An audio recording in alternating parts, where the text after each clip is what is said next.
17টি বছর নির্যাতিত। একটা কথা শুনেন, আজকে আসার পর আমি আনন্দ করছি। আমার 11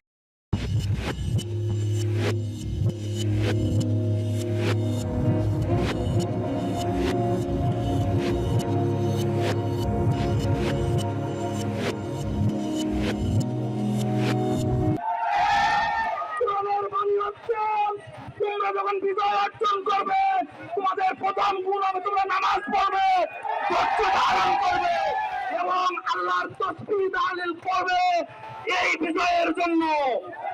এজন্য আমি উপস্থিত জনতার সহ এই এলাকার সর্বস্তরের জনগণের কাছে আমার আহ্বান, এই এলাকার সমস্ত সম্পদ আমাদের কাছে আমানত। আমরা যেন ওই খুনি আছি না, ওই পেটুয়া বাহিনী আওয়ামী লীগ ছাত্রলীগ যুবলীগের মতো উত্তার পরিচয় না দিয়ে এই মাল সম্পদের হেফাজত করি। এই হেফাজত করার জন্য আপনাদের সর্বাত্মক সহযোগিতা কামনা করে আমি আমার সংক্ষিপ্ত বক্তব্য শেষ করছি। আল্লাহ হাফেজ। বাংলাদেশ জিন্দাবাদ, শহীদ জননী জিন্দাবাদ। আজকে আমরা কেন এই বিজয় মিছিল নিয়ে আসছি বলার কোনো অবকাশ নাই। আমরা এই 17টি বছর নির্যাতিত। একটা কথা শুনেন, আজকে আসার পর আমি আনন্দ করছি। আমার 11 বছরের বাচ্চা বলছে যে আজকে আব্বুকে বাড়ি থাকতে পারবা। আল্লাহ, আমি বললাম আল্লাহর রহম দিলে আজকে বাড়ি থাকবো ইনশাআল্লাহ।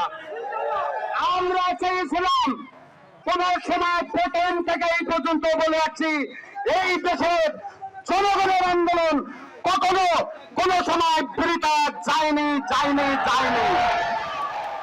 আমরা বলতাম যে এর আল্লাহ তাআলা ছাড়া আর কেউ এর নামাইতে পারবে না, কিন্তু আল্লাহ ছাড় দেন, ছেড়ে দেন না। আজকে দেখেন উনি কোথায় কোন ভাবে চলে গেছে, এই 16 কোটি মানুষ কেউ জানেন না। আমরা বলতে চাই, ওরা যে জুলুম নির্যাতন অত্যাচার আমাদের উপর স্টিম রোলার চালিয়েছে, আমরা কিন্তু কুকুর না, আমরা কিন্তু ওই পথে যাব না। আমাদের কাজ কি? আমাদের কাজ হবে শান্তিপূর্ণ বিজয় উল্লাস করা। ওরা যেন বলতে না পারে যে এক্ষুনি পদত্যাগ করতে পারলো না, তাদের সন্ত্রাসী বাহিনী এই করতেছে, এই কথা কোনোভাবে যেন না বলতে পারে। আপনারা একটা জিনিস মনে রাখবেন, আমরা শান্তিতে আছি, শান্তিতে থাকতে চাই, কিন্তু কেউ যদি একবারে আমাদের সাথে করতে আসে আমরা ছাড় দেব না। আমি